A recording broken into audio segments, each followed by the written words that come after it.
sistem akuntansi pembelian dalam perusahaan, yaitu untuk melakukan pengadaan barang yang diperlukan oleh perusahaan seperti pembelian lokal dan impor. Lalu fungsi yang terkait yaitu satu, fungsi gudang, yaitu untuk mengajukan pembelian barang dan menyimpan barang yang telah diterima oleh fungsi penerimaan.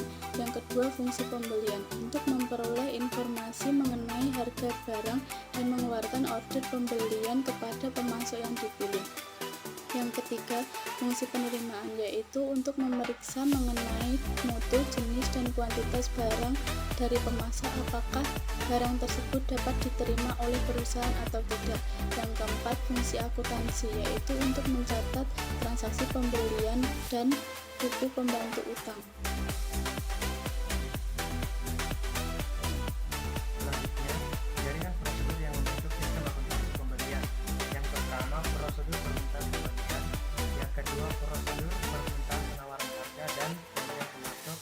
Yang ketiga, prosedur order pembelian. Yang keempat, prosedur penerimaan barang. Yang kelima, prosedur pencatatan utang. Yang keenam, prosedur distribusi pembelian. Adapun informasi yang diperlukan oleh manajemen, yang pertama, jenis persediaan yang mencapai titik pemesanan kembali. Yang kedua, order pembelian yang dikirim oleh pemasok. Yang ketiga, order pembelian yang dipenuhi oleh pemasok. Yang keempat, total saldo utang dagang pada tanggal tertentu. Yang kelima, saldo utang dagang kepada pemasok. Yang keenam, tambahan kuantitas dan harga pokok persediaan dari pembelian. Dokumen yang digunakan: 1. Surat permintaan pembelian. 2. Surat permintaan penawaran harga. 3. Surat order pembelian. 4. Laporan penerimaan barang. 5. Surat perubahan order.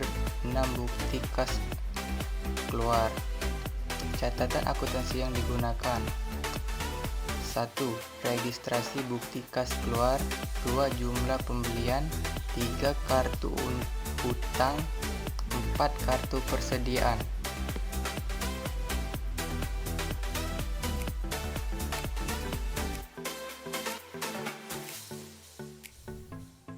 Unsur pengendalian internal. Unsur pengendalian internal dirancang untuk mencapai tujuan pokok pengendalian internal akuntansi, yaitu untuk menjaga aset dan liabilitas perusahaan serta menjamin ketelitian data akuntansi.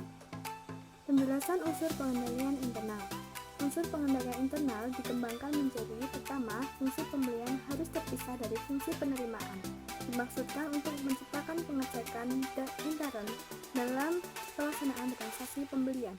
Yang kedua, fungsi pembelian harus terpisah dari fungsi akuntansi. Dimaksudkan untuk menjaga aset perusahaan dan menjamin ketelitian dan kendala data akuntansi. Yang ketiga, fungsi penerimaan harus terpisah dari fungsi barang, supaya informasi pembelian barang dan penerimaan barang yang disimpan di gudang terjamin ketelitiannya.